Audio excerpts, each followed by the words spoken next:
jet, boy, I sell it. That's the battle. Hand on my gun, hand on my Bible. Hand on my gun, hand on my Bible. Hand on my gun, hand on my Bible. Praying to my gun, it be my Bible. I'm a dope boy. Never fold, never told. Grind on overload. In the kitchen with the stove. Baking soda, pot and bowl. Swear to God, I just like to go back once again to be confirmed about what I came from, to know where I'm going. Think about it. The art of Kung Fu and all the things I do, my expression is based upon my culture of what I come from. I'm not glorifying or, we call it drugger laws or, streeter laws, because nobody have any time for that, because a lot of people got those sort of stories. When you get further away from the insanity and you now can live a prosperous life based upon the integrity and principles of martial arts, you can live it, breathe it, and do it 24/7, then you use those stories as references to empower other people and let other people know that you don't have to go that way. These are the consequences if you follow good orderly directions. So a lot of times we wake up, people, I just want to be honest, man, because I don't want to fake myself out. I was good at faking myself out. That's why I got in trouble. So that song right there that you listen to, one of my favorites, man, hand on my gun, hand on my Bible. That's how I lived my life. Every day I woke up, I had a gun. That's what I did. I couldn't walk the street without a gun. That's why I hate weapons. That's why I hate guns. I don't like those things around me. So when I'm speaking from facts. I'm not trying to glorify nothing. I'm not trying to showboat nothing. I hate drugger laws. When I first came into the program of recovery, it was all about a drugger law.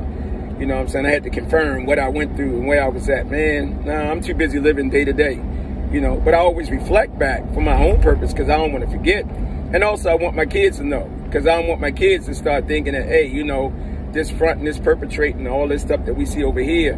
Man, don't fall for the okie doke. Learn to maximize your time. To me, learning how to maximize your time is taking the experience, strength, and hope that I share with you and using it to avoid the pitfalls and follow the path that I went down. Have the courage to change the things that you can.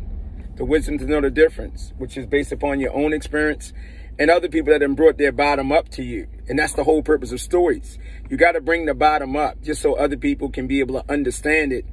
And then they can also understand what you had to do and what I do every day to continue to live this way and, follow good orderly directions. That's what it is, man. So, I fight through that battle every now and then. It don't come. But if I forget about it, it's like this hat. It's called a camouflage hat. They say this disease of addiction or this disease of just ego or selfishness can creep up and be a disguise.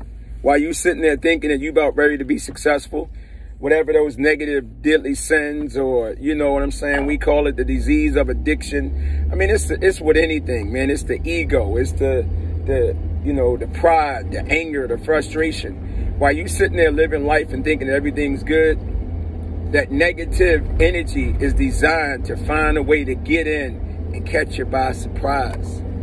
It's there to, if you're not careful, one day you'll wake up and you'll wonder, like, how did this happen? Well, how did I do this?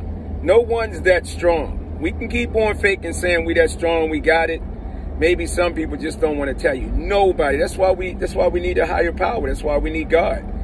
No one's that strong. What we learn is to become conscious and be aware. And what our goal is to sense small things, because it's like in practice, I tell people, it's not the big things that's going to make you great. It's those little small, teeny things that we take for granted. It's real little subtle things like the snapping of your head, the turning of your eyes, your breathing, how you start, your form based upon when you're called up. How do you walk up? How do you walk into the arena? How do you prepare for the tournament, the week, the year before the circuit starts? How do you begin preparation before the season even starts? It's small little things like that. What are you eating? What are you dressing? When you tie your shoe, how's the knot in your shoe? Because for me, when I used to compete, I had to make sure my shoes was tied a certain way, because if I didn't, it would throw off my balance. You understand what I'm saying? I had to make sure that I didn't accept the trophy or the money when I won first place, because I won a grand championship. So if I accepted the money or the trophy for first place, then that means I settled for first place. I didn't want grand. And those are things that I learned, at the end of my career. I wouldn't eat. Honestly, I couldn't eat because I needed to reserve my, my energy. I couldn't take energy drinks or nothing like that because my energy was already so high. So if I take energy, what happens is that I lost control of my energy because you had my natural energy, but then I put other stuff on top of it. So I found myself losing my balance. But these are the little things that make you good. You know what I'm saying? Can't no teacher teach you that. Can't nobody tell you how to do that. I mean, I'll end with this one. Why it's so important to be conscious of the little subtle things of what you're saying to yourself, the negative self-talk, the positive self-talk, and why that, you know, that inner fight is so important. When I was locked up and I knew that I had to come home and I had to go back to competition, I had to rely on the forms that I knew before I got locked up. I had to figure out how to break those things down and analyze those things so I can produce something that would allow me to come home and be able to make faster results by maximizing my talent. So when I came home, that's what I came home with. You know, I took my broadsword form and I added a shield just so I could do shield and broadsword, just so it'll have something different. You know, so I came back, all the forms that I ended up winning with to add to those, because I had already won a world championship before I got locked up. Fred Hamilton's, you know, world championships up there in New York. But when I came home, you know, to get that 7, that's when I got the 7. But all that, once again, guys, was already based upon what I put together in jail. It wasn't like, ask Master Brown, he'll tell you, it wasn't like nobody sat down and said, hey, do this for him, do that for him.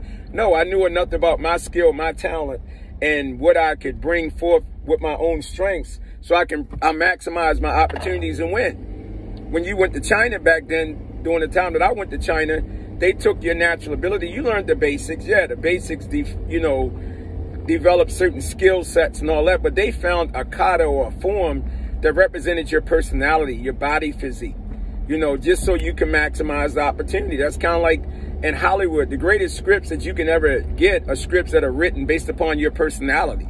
Or when you write a script or a book or a story, it all goes back to the art of personal expression. That's what it's all about. You know, so when you're telling someone else's story, yeah, you got to act. But when you're telling your own story, you don't have to act. You just have to be you. And that's the same thing in competition, same thing in fighting. You find what your strengths are. You understand what your weaknesses are. And you try to play around those weaknesses. You try to improve upon those weaknesses, but it's going to take a lifetime. For the rest of our lives, we're going to be improving on our weaknesses. So to maximize your results, you got to use your strengths. And for me, every now and then, I might get in with my weakness. I'll say this last thing. I used to come into a tournament when I would compete, and I would come in with a whole set of cassette tapes, if anybody remember me, and I would have a whole weapons bag. I knew what weapon I was going to use. I was going to use the broadsword because that was the one I loved, I fell in love with. But I knew the drunken staff, the spear, double broadsword, all these other weapons. So I would come in and I would warm up with all these other weapons because I would make my competition think, well, what weapon is he going to do today? What weapon is he going to do today? But I was always prepared for a tie because my backup weapon for a tie was spear. And then, you know, near the end of my competition, it became the staff. I remember that great showdown with me and Kevin Thompson, man, where I was working that staff and I slammed that joint down to the ground and just cracked. Boom, and I won. I mean, God bless Kevin's soul. You know, so it's just, you got to express yourself. That's what it comes back down to. You know what I'm saying? To thy own self be true. You feel me? So dig inside yourself, work on yourself, make the best you can possibly make, and don't ever let anybody take